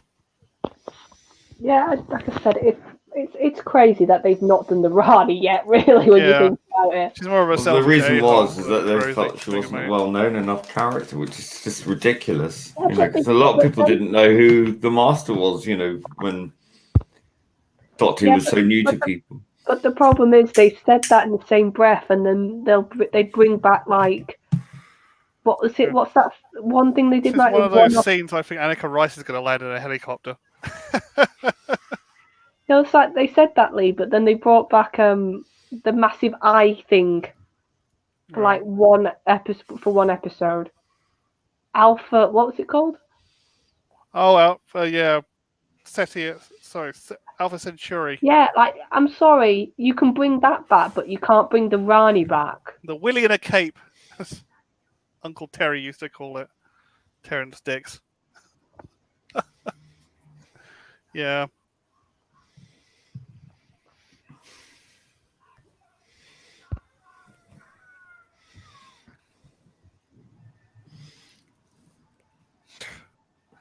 Still love that documentary where Terrence Dix turns around and goes, "It's a willy! It looks like a willy!" Oh, for God's sake. Yeah, we'll put a cape on it. Now it's a willy in a cape! I'd love to know what Terrence thought of the Voids then last week. I still can't say those villains. Yeah, Voids. I mean, I know I'm fighting a bit of a cold still, but I couldn't say it last week when I was okay. I got that mild 24-hour bug that's been going around.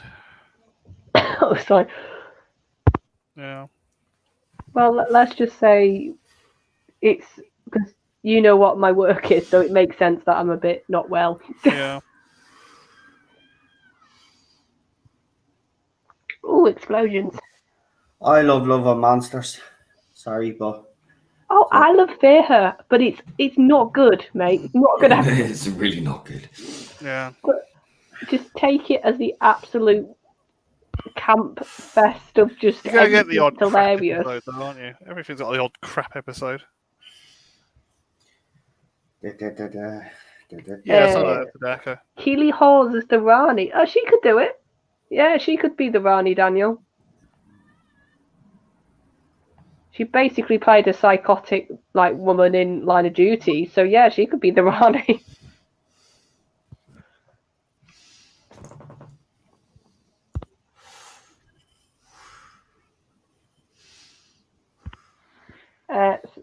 Sadaka, I won't say it on stream, but I'll tell you on Messenger.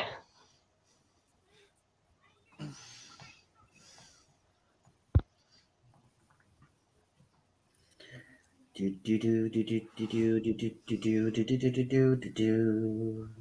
Sadaka, here's the thing, and Daniel will laugh now.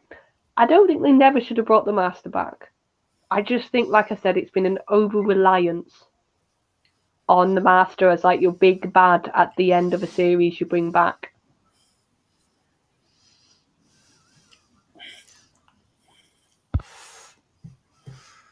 See, the sign's back on the front. That was the back.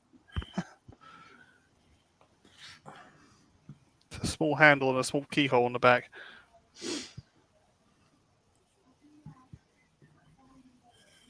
I love this sizing him up, walking around him, like a predator. Yeah, the actors, she's quite good, the actress, as the sort of cheetah person. You buy, like you said, all the animalistic sort of movements. No.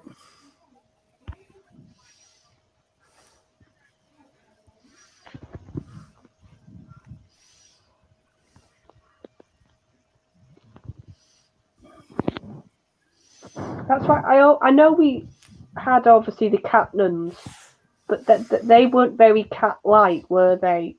Sort of watching this today, I did have a thought of, I wonder, like, if they tried this type of monster now, what would it look like? Because I think they could pull it off now. Oh, yeah. Rayman Effects would have done it. Good job of it.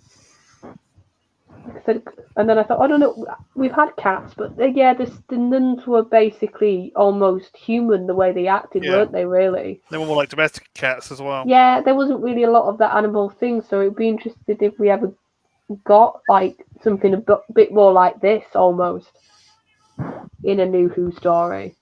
Yeah. Yeah.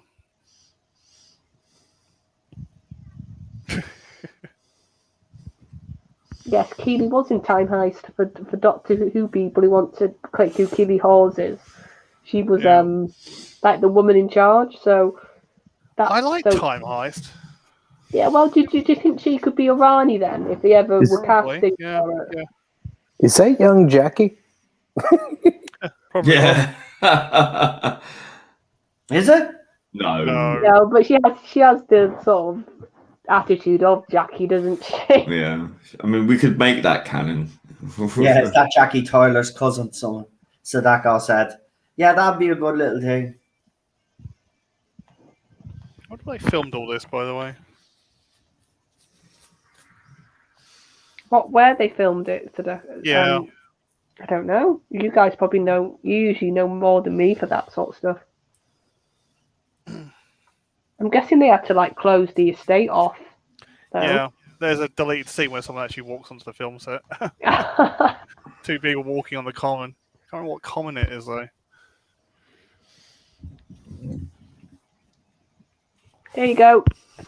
Card which has accepted our new canon. Now that woman is now officially Jackie Tyler's cousin. Mm-hmm. Yeah.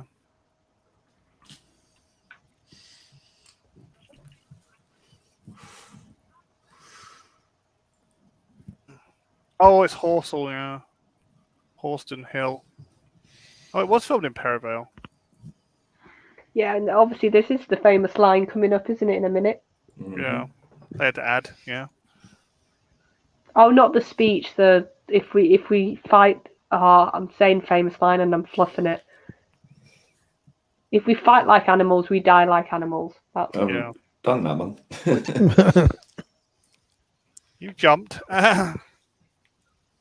It's like 5 minutes ago.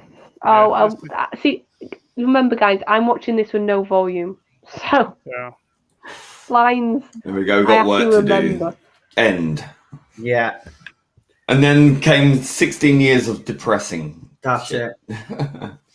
Right, let's only one so just in case me and Lee do get that invite, which I'm kind of highly doubting right now, but there we go. Let's get straight into it and do the ratings. So if everybody on the panel, we start with you, Alpha. If you want to give your rating for this story and give your epic reviews as you always do. I'll give it a 7. Fantastic. Starry? Hello? Who? Who? I got my volume down because of the music. I don't want to bleed through. Who's going first? So Alpha's given a score, but Noel's asking, is that it, Alpha? Is that it? Yeah. Wow.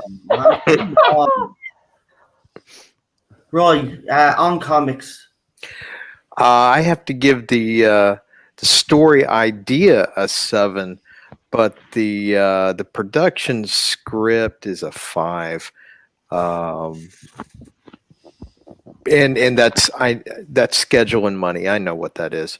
It could have been much better than the final product. Could have been slightly better written. Yeah. It needed another trim. Yeah. PD? I give it about a 7 as well. I thought it was a good script, good final offing for the Doctor and the Master. Yeah. And everyone. Yeah.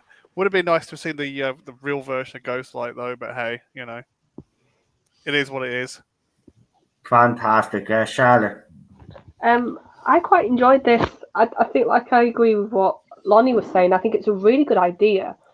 At the core of it, there's lots of interesting sort of threads to it. I like the angle with Ace and her sort of having to fight this sort of possession of the spirit of the planet. Sylvester, I think he's really good in this. Actually, you see some of the sinister stuff that he was really channeling, but you see a bit of that comedy almost come back. But I think they understood how to do it better in this case. It wasn't too slapstick. Oh, there was an important bit that was thrown away from that first episode where the connective tissue of how the Doctor realized what was going on. I totally didn't get that communicated to me. Yeah, no, I think that was a good thing you picked out. But yeah, I quite like this story. Yeah, obviously at the time and the money, they could only do so much with the effects. So I feel like you can't knock that too much here because they were trying their best. God love them. But I'll give this a 7. No problem, Lee. Yeah, I agree with a lot of that. I think it's one of the more sort of grounded Sylvester pieces. I think Cartmel had that mysterious aspect of the Doctor's quite well set down. I like the suburban element. I always like those sort of crossovers between the sort of surreal and science fiction to the sort of mundane. The Master in this is superb. Anthony Aney's primo Master performance in this. And I would like to have seen a bit more of him, really, sort of rather than lurking. But you can see he was very desperate. You know, that's what I love about this. The Master is sort of hanging by a thread. It's got a lot of abstract ideas in this, which sometimes works, sometimes doesn't. And the resolution is kind of a bit confusing because you don't know what happens with the Master, and you know, it's is he stuck there? Is he lost? Is he back? Where is he? A snake person. Yeah, then he becomes a slimy snake thing. So I think, which I think does tie in with the TV movie, because he does have that sort of glowing eye, yellow eye thing, and it's like that spirit. Yeah, because he's possessed. Yeah, he's still got possession, in him. So maybe that does tie in. Yeah, I love that sort of Hale and Pace thing in the beginning. I'd like to have seen more of them in this. The cheetah people, I think, look pretty good for what they had at the time.